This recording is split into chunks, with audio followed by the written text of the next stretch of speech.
Hotep et bienvenue à la kémitosphère, le sens des sacrifices et des offrandes dans la tradition africaine. Tel est le thème sur lequel nous allons nous entretenir.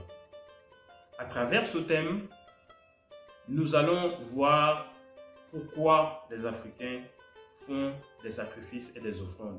Et dans un deuxième temps, nous allons voir les formes de sacrifices et d'offrandes dans la tradition africaine. Si vous êtes nouveau sur la chaîne, veuillez vous abonner tout en activant la cloche de notification. Veuillez aussi liker la vidéo pour que les robots YouTube nous encouragent à travailler.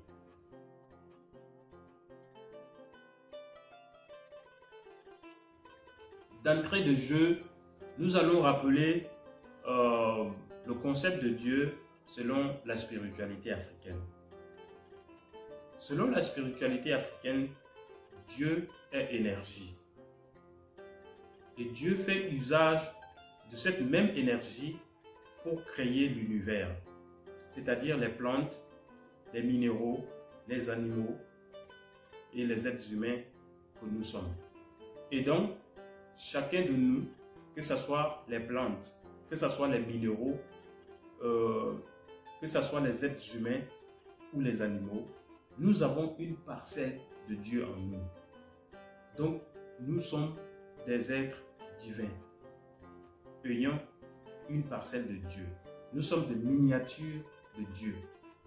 Voilà pour ce qui est de l'univers selon la spiritualité africaine.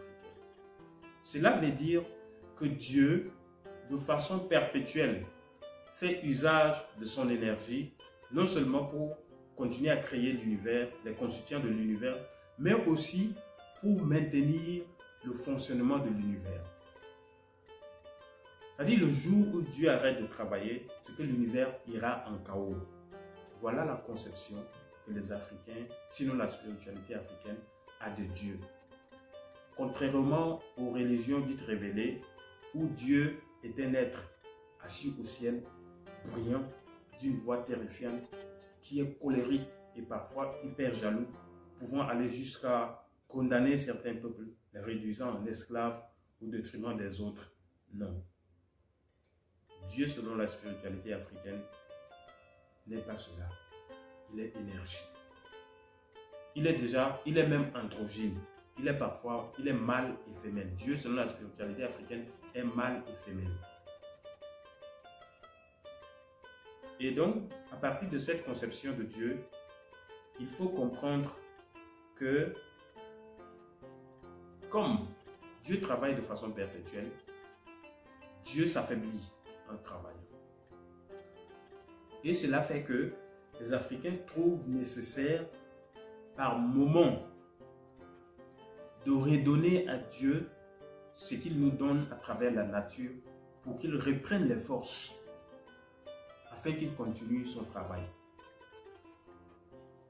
Et cela fait que pour une femme, par exemple, qui n'arrive pas à procréer, cette femme se dit, si j'arrive pas à procréer, c'est que la divinité de Dieu qui est chargée de la procréation est affaiblie.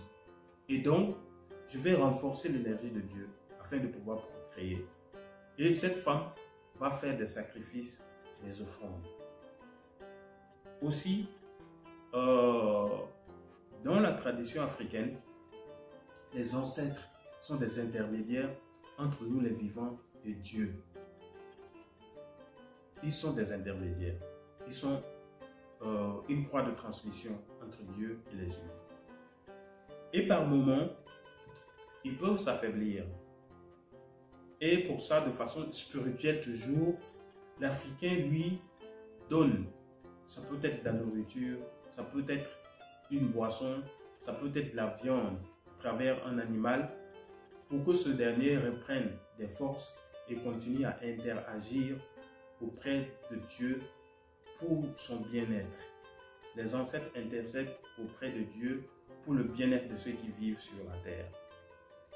Et donc, l'Africain par moment éprouve ce besoin de faire un geste envers son ancêtre. Mais ne voyez pas l'ancêtre physique, parce que nous sommes faits à l'image de Dieu. Et quand l'être humain décède, c'est que le corps physique que nous appelons Kat en égyptien ancien disparaît sous terre.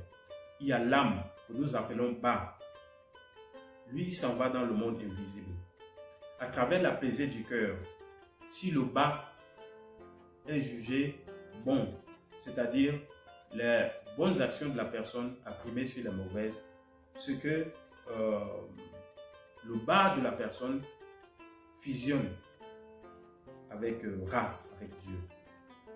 Et le bas a la probabilité de se réincarner et revenir sur terre à nouveau. Et donc, bon, c'était juste une parenthèse sur l'humain et la mort selon la spiritualité africaine. Maintenant, il y a le cas qui est l'énergie divine de Dieu, qui est immortelle, qui est éternelle et qui, après la mort, s'en va dans le monde des invisibles. Lui, il est éternel et il a la probabilité, il a l'aptitude d'intercéder auprès de Dieu pour le compte des humains.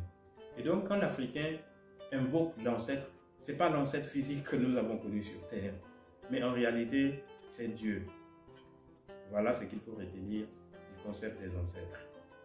Et donc, l'Africain, par moment, trouve nécessaire de renforcer l'énergie, soit directement de Dieu, soit de l'ancêtre, afin d'avoir une amélioration de sa condition de vie. Ça peut être sur des questions concernant sa santé, ça peut être soit sur des questions concernant même sa vie quotidienne. C'est-à-dire, ces gestes, ce que l'Africain attend de retour, c'est de recevoir beaucoup d'énergie positive pour que des changements s'opèrent dans sa vie.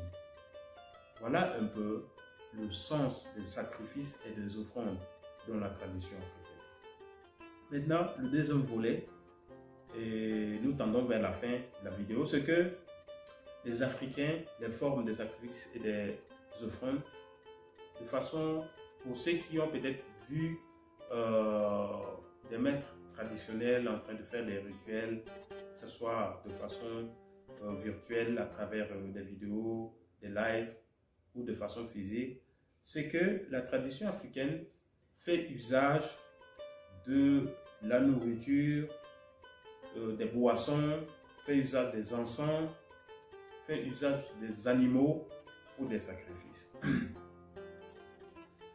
Nous faisons usage de ce que je viens de citer parce que tous ces éléments relèvent de la création de Dieu et ces éléments contiennent l'énergie divine de Dieu.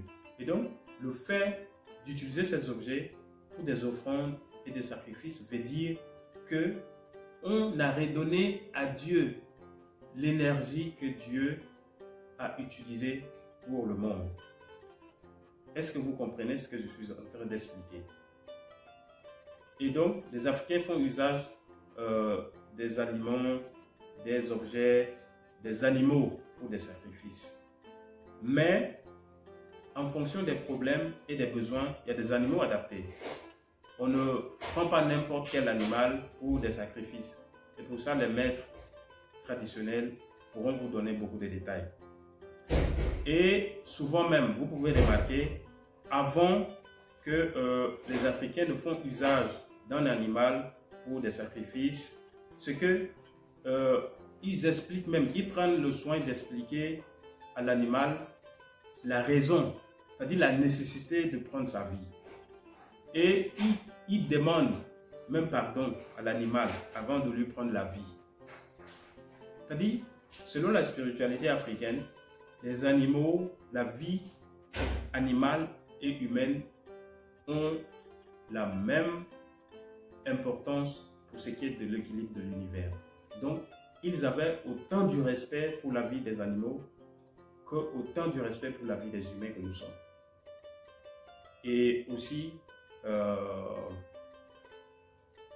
suis sidéré quand aujourd'hui, à travers des falsifications de la vérité, on fait comprendre aux Africains que c'était leurs ancêtres qui ont vendu les leurs durant l'esclavage. l'Africain, à travers sa tradition, a un respect très strict quant à la vie humaine et animale.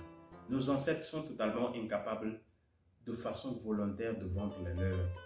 Nous avons connaissance exacte des méthodes et des stratégies utilisées par des colonisateurs pour les questions de l'esclavage.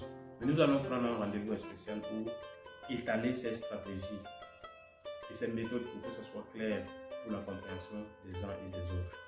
Voilà ce que nous avons à partager au sujet des offrandes et des sacrifices dans la tradition africaine. Veuillez liker la vidéo, n'oubliez pas de vous abonner. Merci, au TEP et à bientôt.